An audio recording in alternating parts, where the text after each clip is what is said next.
Grand Rising. You know, we understand that these people have no truth in them and that they're coming here and they're copying information, stealing information, taking it back to their channels and trying to get the same information but give their different breakdowns. But when the truth is not in you, then it's going to be painfully obvious that you have no truth and that you're just trying to you have an agenda. Now check out this comment from the video that I did a couple days ago. Whiteness is code for being Confederate of Psalms 83. It's so funny to see their videos on this because they all have the same cadence and tone of voice when speaking up about this. You can tell they're holding back and they're not speaking with confidence or authority.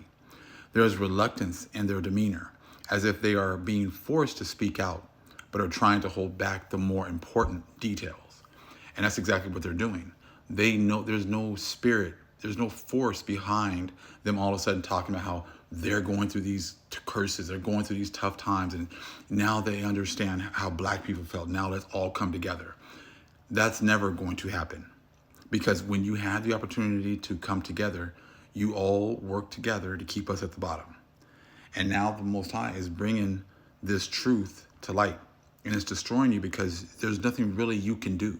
There's nothing you can say because, see, the Most High sent the Holy Spirit to bring all things back into our remembrance. And that had nothing to do with you Gentiles. So there's no joining hand in hand now and coming together, because when you guys had the opportunity, you ignored us, just like the vast majority of you guys ignore us today. Now, in the Coptic Gospel of Thomas, in the Lost Scriptures book, page 24, it says, "Whoever has come to understand the world has found only a corpse, and whoever has found a corpse is superior to the world."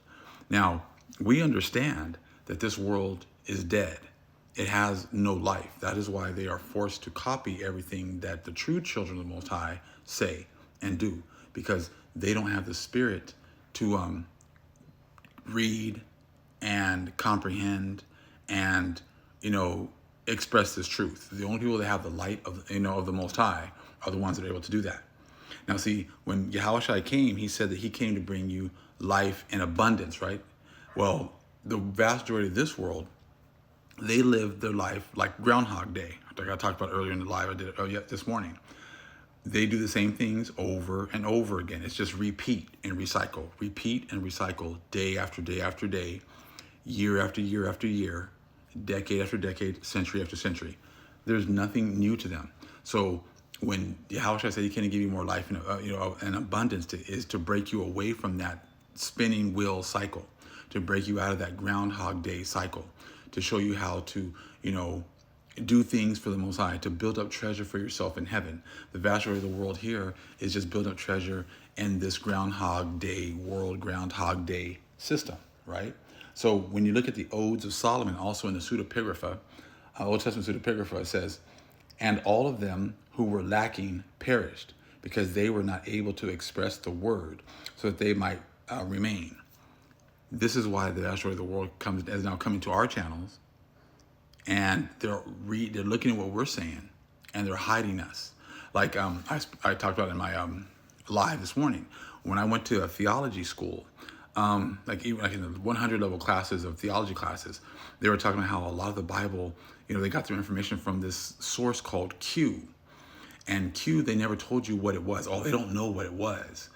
I'm sure it was older writings that the other, prophets were pulling from, that they didn't want you to read for yourself. So they called it something like Q, so that they can then just tell you what it said, and then they can give you their interpretation, but they did not allow you to read for yourself. And now, people like my channel here, this is like their Q now, because these people are now coming over here, getting information, suppressing my channel, suppressing, where they're getting this information from, so that they can go out and repeat the information, but then give you their breakdown and not tell you where they're getting it from. When I saw, like I said, one of the, Steven, he has like a really famous YouTube channel. He came and he was quoting verses that I was using verbatim in my videos, and I've been using these for years, and the Nag Hammadi, Apocalypse of Peter, and he was linking that up with Revelation 6. He was going into Matthew. He was linking up all these things with what I've done on many videos. And he was doing exactly the same thing. So when you see things like that, it's like you're not going to tell people where you got that information from. You're going to act like you got all this stuff on your own. Because I can go back years when I've been talking about the Apocalypse of Peter, but talking about the Nag Hammadi and things like that. And these people are just barely starting to talk about it right now. And so they hide the sources just like they hide the sources in college. They say it's Q, and it's probably the book of Enoch, the books of Enoch, because they give you a lot of great information there. And then the people in the Bible were actually referring to Enoch. They talk about Jasher, they talk about Jubilees. There's a bunch of information that you need to understand to be able to get understanding about what's going on right now. They had the Apocrypha, which they've taken out because you can't teach their doctrine, with that. But the main thing is this: these people don't have the Holy Spirit.